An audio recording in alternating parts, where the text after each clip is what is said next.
Hello friends, and welcome to Figure Study, where we are once again doing a first for the channel and for me personally, because we're taking a look at the Star Wars, hopefully I pronounced this right, Mei Sho, possibly Mei Sho, movie realization Captain Phasma.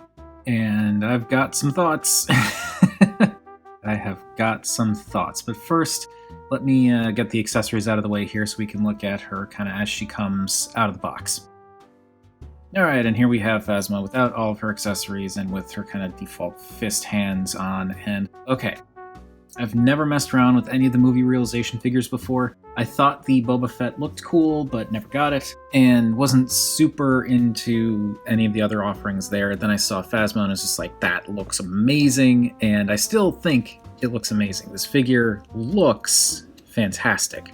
I like how Phasma's armor was translated into this style.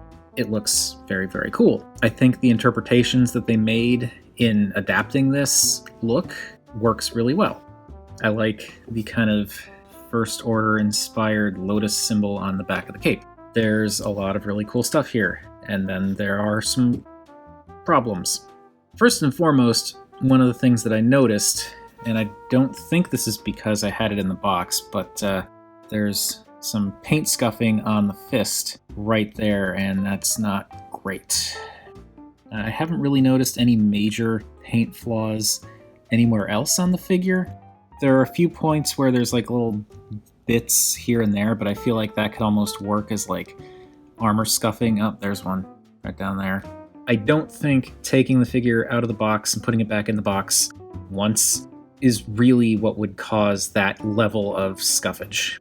So that's a bit of a disappointment. It's not a deal breaker for me because it's small and you don't really notice it unless you're getting in real close, and even then it could kind of sort of work as wear on the armor itself, but it is disappointing. That said, as I was saying, I do really like the look of this. I think the one arm cloak thing is cool. I feel like the red trim that's more common in Phasma's cape would kind of set it off more, but I'm okay with it. I also like how it kind of comes around part of the neck there a little bit. But then I have issues with things like the fact that the cape, cloak, whatever, is it's like a softish plastic, but it's not, cloth. And for whatever reason, I was under the impression that it was cloth, but nope. So this kind of can be a bit of a hindrance. This on the back here, that's about as far back as it can go until you start like flexing stuff, and it can flex, but it gets in the way of posability, and I don't really care for that. And there's the fact that the shoulder bits here are on ball joints, and it's not as bad now. I think it's kind of because the figures had some room to breathe. I kind of know where the pieces are. This thing is also on a ball joint. So I know kind of how to handle it a little bit better, but when I first took this thing out of the box, I was just trying to move the arms and things were popping off everywhere, and it was not a fun time. But again, I really like the look of this. In terms of posability, there are also some issues. Starting at the feet, she does have a little bit of a toe joint, which seems kind of pointless. It comes up, but it's this weird kind of curve that it just gives it a really small surface area, and it doesn't really go up that far, so it kind of seems almost pointless. The heel, or ankle rather, can tilt, can go forward and back, and can kind of turn, because it's got kind of like a Revoltech kind of style joint. It doesn't go up very far. That's as far forward as the ankle can go. It can do back a lot better. So yeah, it's not a whole lot of posability in the ankles. For the legs, these hip pieces here are also separate things on little ball joints, so you can pop those off. They can go forward pretty well. They kind of come out a little bit as you go forward, but I guess that's to be expected. You do get a rotation at the knee, which can kind of help to offset that, and there's also a bit of a rotation at the thigh. And of course, the knee itself can bend. That's a good bend. I will give it that. That is a good bend, and you get a little bit of a fabric molding in there to fill in that, to not make it look as empty when you bend the knee all the way, which it's good. The waist is another kind of sticking point for me. It can, like, there's a ball joint in there, but it's very, very tight. Like, it can kind of go back, kind of go forward, but like you can, like when I turn it, it gets to a point where it kind of sticks, but then it doesn't want to go back. And I feel like something's going on in there. Okay, yeah, I just ripped her apart and get these out of the way. It's a dumbbell joint, and this ball is like really, really tight. That should not be that tight. In fact, I'm going to get some shock oil on that real quick, because I don't want to spend the rest of this video worried that I might snap a joint. So I'm just going to do this, put a little bit of shock oil on the toothpick, and then dab that in there, and let's see if that gets it moving a little bit more. That's gonna need more. Screw the toothpick. Okay. Right now. Okay, that seems better. Yeah, it's definitely better. Not great, but better. Wipe off some of this excess. Okay. Okay, let's put her back together. Sorry for derailing this, folks. I don't want to break my figure. And just as comparison, here we go. There we go. There we got the crunches, leans, the twists. Oh, that is so much more fluid. I am less worried about breaking this thing now. That's good, because this isn't a cheap figure. But yes, there we've got the torso articulation, and you can check out my video on using shock oil and whatnot up there, but for anyone who wants to double check, this is the shock oil that I use. I just got it off of Amazon. I'll try to remember to include a link to the page down below there. So yeah, did not intend for that to happen in the video, but hey, it's so much better now. Okay, anyway, getting back to what we were talking about before with articulation. So with the arms, both arms are the same, but at the same time different because of the layout here. For the fists, they can rotate and they can bend, and they can do that thing where like they rotate at one specific joint, which allows them to like go up and down or in and out, depending on how you want to orient that joint. You've got a forearm rotation. There is a tight, but is there, bicep rotation. Over 90 degrees of elbow bend, which is good. And depending on how you orient this, that could get in the way. Like if it's up that way, it's going to block it. So you want to rotate that forearm guard, and there you go. Then there is the shoulder, which can go out, and there's like a separate piece in here that this ball joint is attached to. So that allows you to kind of move this shoulder piece around. And this was a sticking point for me when I first got the figure out of the box, because it was kind of oriented like this. And I was like, that doesn't look good. That's sticking out way too far. And then I realized it was on a separate joint and could actually push in closer to the arm. And that was like, okay, that's better. And it does get out of the way. Like, it moves as it needs to when you bring the arm up. There is a kind of, it seems like it might be ball-socketed butterfly joint in there. So you get some back and forward movement, as well as some up and down. So you can kind of shift the arm up, shift the arm down as needed. The cape does get in the way of the backwards stuff, though. And of course, you can rotate the arm around like that. I feel like I'm going to need to go in here and shock oil some more joints. This arm has the same amount of posability, except for the fact that this big cape piece kind of goes back behind the arm and can get in the way a little bit more than the armor piece. Like here, you can, whoop, and see there's another one of my problems with this. I appreciate the ball joint because it means that you don't, break things, but it can still kind of be annoying with things popping off. And then this arm, it does, see, this is the problem I'm having. It does rotate around, but then you run into problems with this. and it ends up either looking awkward or just popping off. So you can't really use that to its fullest effect. It can work in certain angles, but not so much. Like, it's kind of designed to kind of conform to this. So if you bring the arm forward too much, it breaks it up and it just doesn't look quite right. Going back, I feel like that works a little bit better in terms of not breaking things up too badly, but it's still a little bit of a pain. Another issue that I've run into with this figure that is kind of weird for me is sometimes it's difficult for me to find a pose for the arms that don't look weird.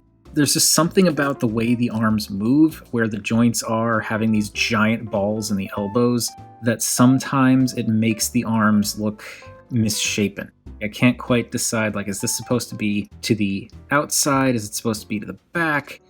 I don't know. I can't decide which way it's supposed to look. If it's kind of, like, I feel like it's supposed to be to the outside, but then it kind of makes it look like the arm is going down and then out at a weird angle, so it's strange.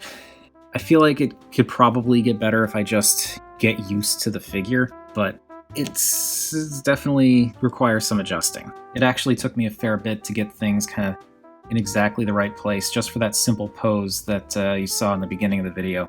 As for the head articulation, it's on a ball joint. I think I need to pop this thing off and check it though, because it feels like there's an added joint in there that's just too stiff. Because you can kind of see there's like a little bit of motion down there right at the base of the neck, but it doesn't go very far.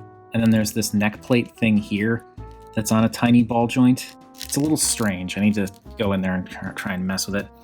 Another thing that kind of bugs me with the way the head is done is it makes the head look like it's too close to the body. Like, it kind of looks like she doesn't have much of a neck. And I don't know how intentional that is. I don't know if that's just the byproduct of, the armor design itself, like the core armor design. I don't know. But it just kind of feels squished down a little bit.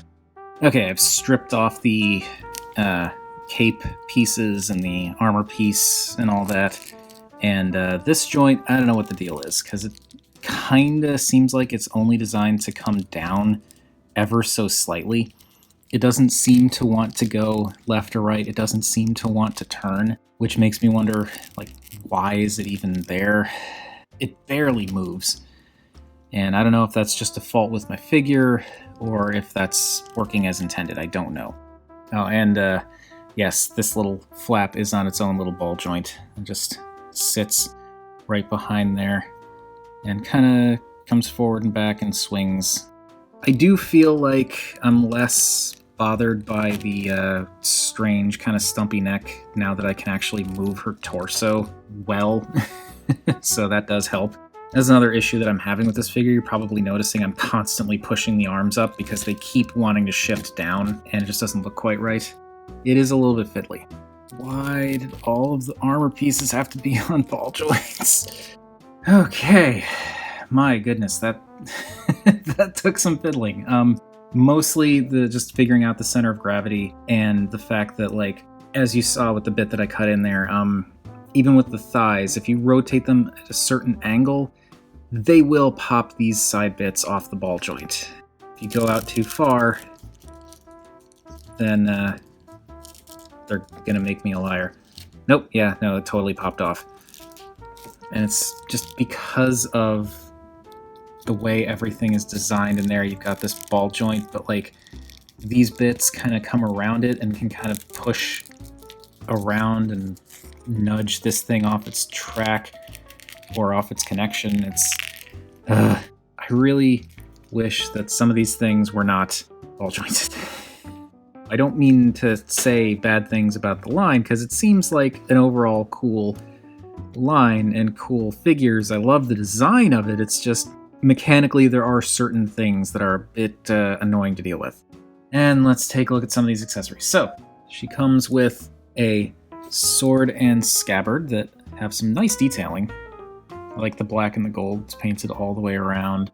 The handle also has some nice detailing and paintwork. And the sword does come out, and it is a full-on sword. The scabbard itself also like this bit slides back and forth, which I'm not entirely sure how purposely functional that is, but it's fine. And this is another ball joint will pop onto her waist there. And just like everything else, if you move things a certain way, it will just pop straight off. I prefer to have things pop off rather than break, but it pops off a lot. It pops off a whole lot. Anyway, she also has her rifle, which is done in like a, it has the look of her rifle, more or less, even with the little drop-down stock thing. But it's also made to look more like, say a musket or a flintlock kind of old school rifle. It does look good. There's some nice painting and weathering on it. Some of the weathering, like up here, I don't know if that's supposed to be weathering or if that's just sloppy paint, but I think it kind of works either way. And I like how they have the kind of wood grain and metal combination here. The stock and the handle definitely pull off the wood grain look a little bit better. Up here it looks a little too clean. And this bit actually does fold away. So if you wanted to do like the single grip or flip this out so you can like hold it with two hands, you got options. And this will go in a hand when we look at the hands. So in addition to those fists, she has grippy hands that are more for the sword, as I can tell. And the paint on this is pretty much the same as the paint on the rest of the figure and the fists up there. No discernible nasty paint chipping or rubbing here, at least, so there's that. The only reason why I say these are more for the sword and not the gun is because if we bring in the other alternate hand, you can see this one has the trigger finger coming forward a bit more, which is what I would assume is for the gun. So you get two of the trigger finger hands in addition to the non-trigger finger hands and fists. And as you would expect, you can put the gun into the trigger finger hand. It does require a little bit of flex, but it's okay, and it sits in there quite nicely. For me, it's definitely easier to put the hand on the gun first and then attach the hand to the figure rather than the other way around. And then we can do the same with the sword, which we'll do in a second. Alright, so this will slide in, and this is also really snug, and I don't like this as much because with the gun, it didn't feel quite so tight. This, I definitely worry about scratching paint. And then it's a matter of popping these hands off and putting the other hands on. This bit, though, is rather easy to move, so popping the fists on can be a little bit of a chore, just because that ball likes to move around. And popping on the other fist. This one might be a little more tricky. No, you're going on? Okay, going on. Cool. Okay, so yes, I completely acknowledge and understand that a lot of this video has just been me griping about this figure. And I completely understand if that's a turnoff for some of you, or if it's an annoying thing. If you like these series of figures and don't like someone saying bad things about them, I get that. If you feel like I'm just being overly nitpicky, I can kind of get that too, though I feel like I am justified in the nitpicking of some of these things popping off constantly. I just feel like the construction probably could have been thought out a little bit better in terms of the placement of those ball joints and how far they stick out. There's too many instances of basic articulation if you push it too far, like making things pop off. That happens a bit too frequently. But with that in mind, even with all that griping, while I can't say currently that I love this figure, I haven't messed with it too much just because of all the annoyances of things popping off and stuff like that, but I will say getting that torso joint sorted out does make a huge difference. I feel like I can finally get her to, move and pose and get a little bit more personality and things, so that definitely helps. Even with my gripes, even though I can't say for certain that I love the figure, I do like the figure a lot. It definitely has issues. Predominantly the popping off and some of the paint not being all that great in terms of how it was applied, but it's nothing overt. Like, there's nothing in major areas that I feel like are immediately noticeable and would kind of take away from the look of the figure. And you can get her even with some of those restrictions. It's not even that the figure is restricted. Like, the posability is actually pretty good. It's just that the pieces like to pop off if you go too far with it. But even with those not quite restrictions, you can still get her into some really cool looking poses. Like, I just kind of messed around with this for a minute, and I actually really like this pose. I think I might actually keep her in this pose and pose her like this for the shelf. I like the fact that she doesn't come with a ton of accessories, and I also like the fact that the accessories that she does have, for the most part, can store on her relatively well. As far as I know, there's no place to store the rifle when she's not holding it. I didn't see anything in the instructions to talk about that. Didn't see anything in the box photography. Couldn't really see anything that made me think, oh, this is where the rifle stores, but I could be wrong.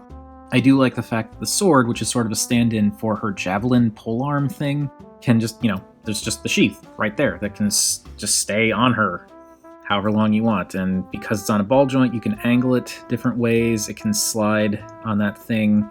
You can, as you saw in the at the beginning of the video, you can actually have her pose with like a hand kind of on the scabbard or sheath, whatever you want to call it, kind of like in a relaxed pose. It's a cool figure with some serious things that need consideration. This is not as effortless to pose as, say, Astrobot's Apollo, where it's just like, you just put it where you want and that's it, and it's good.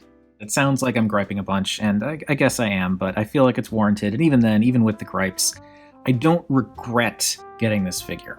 I do wish that there were certain things that were a little bit different, but ultimately, still really cool. And she looks amazing. Gripe though I may about the posability with some of this, I think this is it kind of excuses itself, more or less.